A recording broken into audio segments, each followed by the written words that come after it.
Hello दोस्तों, और मेरा नाम रजनीश। आप देख रहे हैं फैक्ट विद जीएस चैनल पर। आज के सेशन में हम बात करेंगे, एक महत्वपूर्ण टॉपिक लेके आए जो कि हम बता दें पहले, यानी संविधान की अनुसूचियों के बारे में, जिसमें 12 अनुसूची हैं प्रेजेंट में। पहले कितनी थी संविधान में? तो 8 अनुसूचियों का जिक्र किया गया, जो कि संविधान संशोधन द्वारा अब हमारे संविधान में 12 अनुसूचियों का जिक्र है। यानी कितनी अनुसूची है अभी प्रेजेंट में? तो 12 अनुसूची है।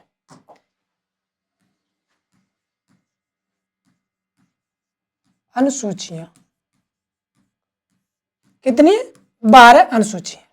अब एक एक करके हम बात करेंगे, क्योंकि यहां से वनडे एग्जाम ले लो, चाहे यूपीएससी ले लो, स्टेट पीसीएस ले लो, एसएससी ले लो, रेलवे ले लो, कोई भी एग्जाम ले लो, एक क्वेश्चन पक्का और डायरेक्ट पूछता है। ये नहीं है कि आपको घुमा फिरा के पूछेगा, नहीं, डायरेक्ट पूछेगा। या तो अनुसूची पूछेगा, इस किस अनुसूची में किस बात की चर्चा की गई है, या आपको ऐसे पूछ सकता है, आपको जैसे 6वीं अनुसूची में असम, मेघालय, त्रिपुरा, मिजोरम की बात की गई है, तो इसमें से एक राज्य दे देगा और पूछ लेगा 6वीं अनुसूची में किस राज्य का जिक्र किया गया है। तो कैसे भी पूछ सकता है। आज देखते हैं हम सारी अनुसूचियों के बारे में। ये छोटे छोटे टॉपिक से एक क्वेश्चन आपका पक्का हो जाता है। इसलिए मैं कहता हूं, जो जितने भी छोटे छोटे टॉपिक हैं जीएस में, वो कवर कर लो अच्छी तरीका से। आपका 50% सिलेबस ऐसे कवर हो जाएगा और आपको मालूम नहीं पड़ेगा। इसलिए मैं आपको अनुसूचियों के बारे में आज A to Z इंफॉर्मेशन बताऊंगा।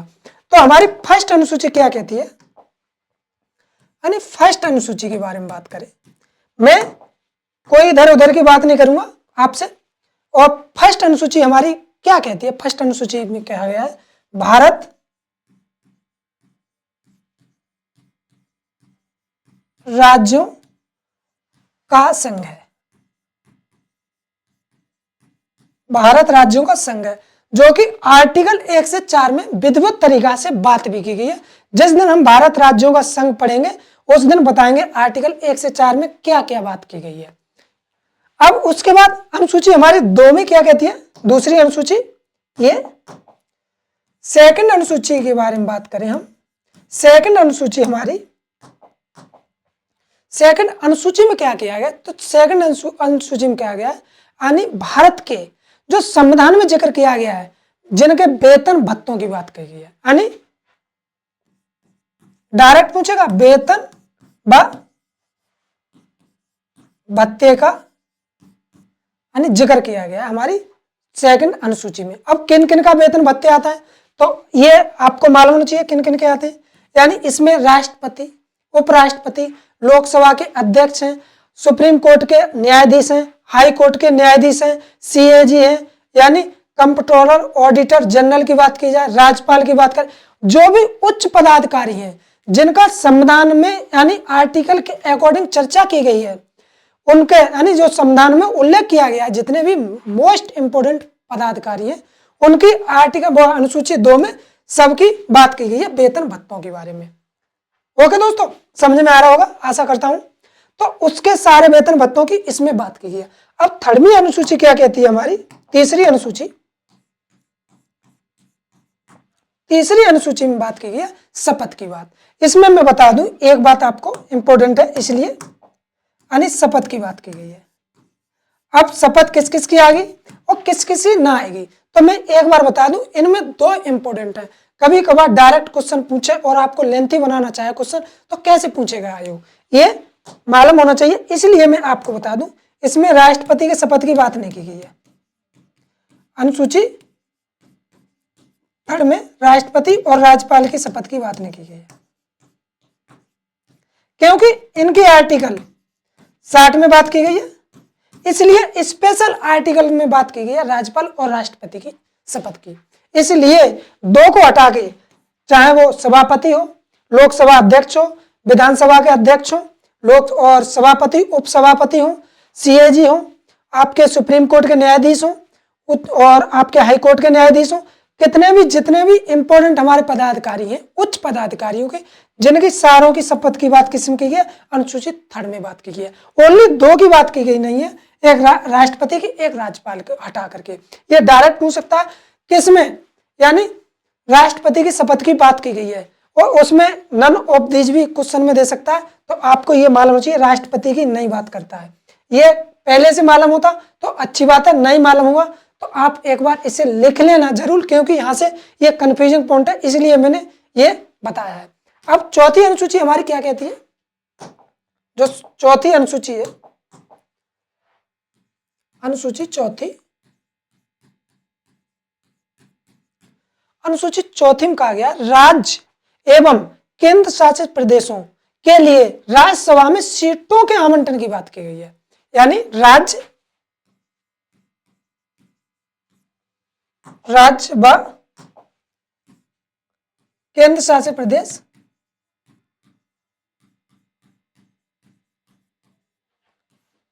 प्रदेशों के लिए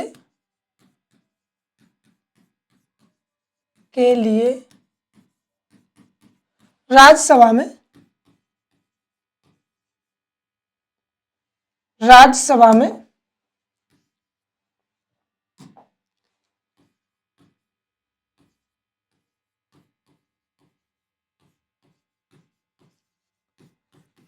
में यानी उनकी सीटों की बात की गई है, सीटों के आवंटन की बात की गई, आवंटन की बात की गई। ये इंपॉर्टेंट है, अनुसूची चौथी पूछ ले आपको, राज्यसभा में सीटों की आवंटन की में कौन सी अनुसूची में बात की गई? तो अनुसूची चौथी में। आप डायरेक्ट क्वेश्चन पढ़ के लगा दोगे, इससे आपकी टाइम की बचत होगी। तो मैं कहता हूं छोटा पैकेट बड़ा धमाका, इसलिए तो ये छोटे छोटे टॉपिक हैं, ये आपको हर हालत में मालूम होना चाहिए। रटने से 1 से 2 बार मेरी वीडियो देख लेना, आपको रट जाएगा। नेक्स्ट अनुसूची 5 हमारी कहती है, जो अनुसूची है आपकी 5 क्या कहती है? अनुसूची 4, इसमें बात की गई है ST SC के प्रशासन के प्रबंधन की बात की है, यानी प्रशासन के प्रबंधन की बात की गई है, चाहे वो SC हो चाहे ST हो, उनके प्रशासनिक प्रबंधन की बात की गई है, प्रबंधन की बात की गई है। ओके, ऐसे डायरेक्ट पूछ लेगा। ये यूपी कांस्टेबल की परीक्षा हुई थी 2024 में, री एग्जाम में डायरेक्ट अनुसूची 5 के बारे में पूछ लिया था। तो ये मैं आपको बता दूं, आर्टिकल भी बता दूं, राष्ट्रपति के अकॉर्डिंग 244 के अकॉर्डिंग इनके प्रबंधन की बात करता है। अब अनुसूची हमारी 6 कौन सी है? अनुसूची छठी अनुसूची हमारी कहती है, छठी अनुसूची इंपॉर्टेंट है, इसलिए इंपॉर्टेंट है क्योंकि इसमें स्पेशल राज्यों का जिक्र किया गया है, उनके प्रबंधन का जिक्र किया गया स्पेशल। वो कौन कौन से राज्य आते हैं? तो डायरेक्ट आपको क्वेश्चन ऐसे पूछ सकता है कि बताइए, उसमें से एक राज्य दे देगा, बताइए इनमें से कौन से अनुसूची 6 में जिक्र किया गया है। तो आपको मालूम होना चाहिए, मैं बता दूं, यानी असम, मेघालय, त्रिपुरा, मिजोरम, ये 4 राज्य हैं। असम, मेघालय, त्रिपुरा, मिजोरम, ये 4 राज्य कैसे भी पूछ सकता है आपको, डायरेक्ट भी स्टेटमेंट में डाल सकता है, कैसे भी हार्ड क्वेश्चन बनाए तो आपको डायरेक्ट पूछ सकता है। और मैं सबसे ज्यादा बहुत सारी परीक्षाओं में देखा है मैंने, जब मैं देखता हूं PYQ बहुत सारी परीक्षाओं का, तो डायरेक्ट पूछ सकता है अनुसूची 6 में किस राज्यों का जिक्र किया गया है। ओके, अब मैंने एक ट्रिक बनाई है इसकी, आप चाहें तो वो याद कर सकते हैं, AMTM नाम से, इसकी एक ट्रिक है AMTM नाम से, आप याद भी कर सकते हैं असम, मेघालय, त्रिपुरा, मिजोरम के बारे में। अब अनुसूची 6 के बाद हमारी अनुसूची 7वीं आती है। अनुसूची 7वीं की बात की गई, जिक्र किया गया, तो देखो हम बता दें जिक्र क्या किया गया है इसमें। अनुसूची 7 में 3 सूचियों के जिक्र किया गया है। वो 3 जो सूची कौन कौन सी है? संघ सूची, राज सूची, वो राज सूची और समवर्ती सूची। तो वो 3 अनुसूची के बारे में बताऊं मैं, 3 सूची कौन सी? यानी संघ सूची, राज्य सूची, समवर्ती सूची। समवर्ती सूची। अब देखो संघ सूची में कौन कौन से सब्जेक्ट आते हैं, संघ सूची में कौन कौन से विषय आते हैं, तो ये मैं बता दूं। जैसे विदेशी मामले हैं, एक्सपोर्ट इंपोर्टेंट विदेश से इंटरनेशनल मामले की बात करें, जैसे रेलवे है, पोर्ट है, आपके बैंकिंग है, यानी ये किसके है, संघ सूची के विषय। और राज्य सूची में जैसे स्वास्थ्य है, कृषि है, बिजली है, तो किसमें, इसमें राज्य सूची में। और समवर्ती सूची के जो दोनों विषय मिक्स होते हैं, वैसे जैसे शिक्षा, डायरेक्ट पूछेगा जब 8 बनाएगा, शिक्षा है किसमें आएगी, समवर्ती। माप तौल है किसमें आएगी, समवर्ती सूची में। तो ये मालूम होना चाहिए। और ये बता दूं इसमें कितने, तो 66 विषय, अभी राज्य सूची में 66 विषय, इसमें 97 विषय का जिक्र, और इसमें 46 विषय का जिक्र किया गया है। 42वां संविधान संशोधन द्वारा राज्य सूची के विषय से 3 विषय हटा करके समवर्ती सूची में ऐड कर गए, यानी ऐड कर दिए थे। ये भी आपको मालूम होना चाहिए। वो माप तौल था, शिक्षा थी।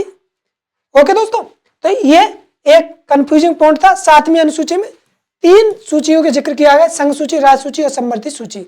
अब 8वीं अनुसूची है जो हमारी 8वीं अनुसूची, 8वीं अनुसूची, 8वीं अनुसूची में की गई भाषा, यानी जो हमारे संविधान में कितनी भाषाओं का जिक्र किया गया है, यानी संविधान द्वारा मान्यता प्राप्त जो भाषा है, यानी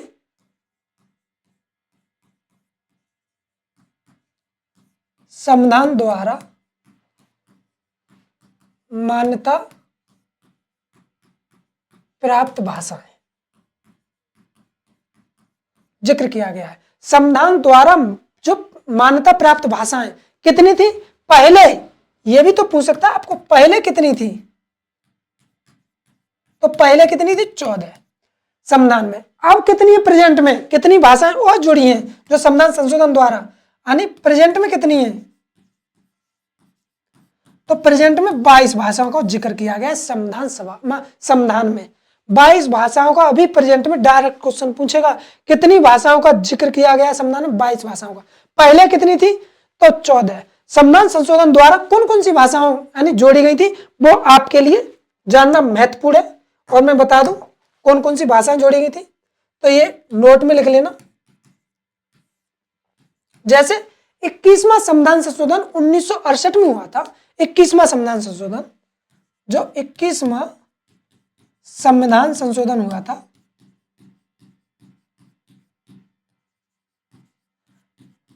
1967 में हुआ।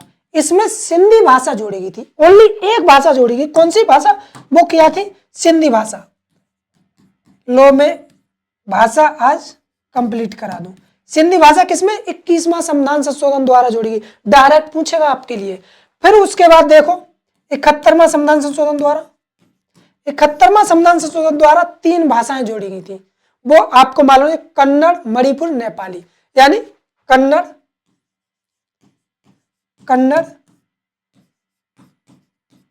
मणिपुरी, नेपाली, 3 भाषाएं 71वां संविधान संशोधन द्वारा 1992 में जोड़ी गई। अब सबसे महत्वपूर्ण, यूपीएससी में 2024 में पूछा गया था, जो 91वां संविधान संशोधन द्वारा कितनी भाषा जोड़ी गई थी, यानी 91वां संविधान संशोधन द्वारा कितनी भाषाएं जोड़ी गई, तो 4 भाषाएं जोड़ी गई थी। वो कौन कौन सी थी, बोडो, डोगरी, मैथिली, संथाली। बोडो, डोगरी, मैथिली, संथाली, 4 भाषाएं 91वां संविधान संशोधन द्वारा 4 भाषाएं जोड़ी गई थी। अब कितनी भाषाएं हो गई, आप जोड़ सकते हो 8, 8 और 14 कितनी होगी, 22 भाषाएं। समझे। 21वां संविधान संशोधन द्वारा सिंधी, कन्नड़, मणिपुर, नेपाली। ये आपके लिए एक तरीका से मैंने सारी चीजें, नहीं कन्नड़ नहीं, सॉरी यार, एक बार कोकड़ी है, यानी कोकड़ी लिख लेना। कौन सी है, कोकड़ी भाषा। 71वां संविधान संशोधन 3 जोड़ी, कोकड़ी, नेपाली, मणिपुरी, यानी कोकड़ी, मणिपुरी, नेपाली। और 91वां संविधान संशोधन बोडो, डोगरी, मैथिली, संथाली। ये एक बार देख लेना अच्छी तरह से। और अब कितनी होगी, 22 भाषाओं का जिक्र, यानी अनुसूची 8 में 22 भाषाओं का जिक्र किया गया। अब अनुसूची 9 की बात करें हम, अनुसूची 9 में, यानी अनुसूची 9 की बात करें हम, तो अनुसूची 9 में देखी जाए तो भूमि सुधार की बात की गई है। भूमि सुधार जो कि संविधान, जो एक पहला संविधान संशोधन द्वारा भूमि सुधार यानी अनुसूची 9 में जोड़ी गई थी, पहला संविधान संशोधन द्वारा 1951 में। नेक्स्ट 9 के बाद अनुसूची 10 में बात करें, अनुसूची 10, अनुसूची 10 में दल बदल की बात करता है, दल बदल कानून लाया गया था जो कि 52वां संविधान संशोधन द्वारा 1985 में लाया गया था, यानी दल बदल कानून।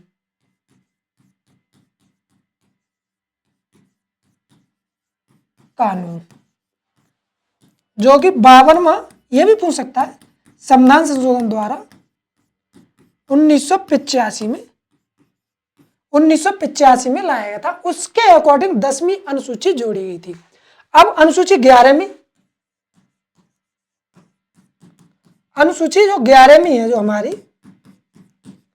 अनुसूची 11वीं में पंचायती राज व्यवस्था के लिए इसमें बहुत सारे समिति बैठा दी गई। कोई समिति लोकसभा में पारित हो जाती तो राज्यसभा में अटक जाती, राज्यसभा में पारित हो जाती लोकसभा में अटक जाती थी, कोई दोनों में पारित हो जाती ऊपर जाके फंस जाती थी। तो जैसे आपको मालूम होना चाहिए, पहले 1959 में आई थी, फिर उसके बाद 1977 में अशोक मेहता समिति, फिर पी.के. थुंगल समिति आई थी, लक्ष्मी मल समिति आई थी, बहुत सारी समिति आई थी। फिर 1951 में जब नरसिम्हा राय की जो पीएम बने थे, उन्हीं के समकक्ष यानी 71वां यानी 73वां संविधान संशोधन द्वारा 1993 में, जब 92 में वो 73वां संविधान संशोधन द्वारा हुआ 1992 में, तब पंचायती राज व्यवस्था को संवैधानिक दर्जा दिया गया था और लागू कब हुई थी, 24 अप्रैल 1993 को पंचायत पूरे भारत में व्यवस्था लागू हुई थी।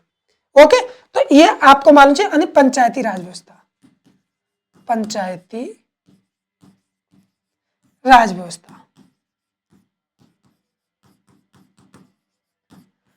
यानी ये 73वां संविधान संशोधन द्वारा 1992 में लाया गया था, उसके अकॉर्डिंग लागू हुई है पूरे भारत में। और ये लागू कब हुई है, तो 24 अप्रैल 1993 में। ये भी डायरेक्ट पूछ लेता है, जब मैं आपको पंचायती राज व्यवस्था पढ़ाऊंगा तब आपको A to Z इंफॉर्मेशन, क्योंकि इसमें बहुत सारे आर्टिकल्स हैं जो 200 आर्टिकल 243 से लेके 243 क्लॉज ओ तक जाता है। उसके बाद 12वीं अनुसूची क्या कहती है, हमारी 12वीं अनुसूची आपकी यानी नगर पालिका,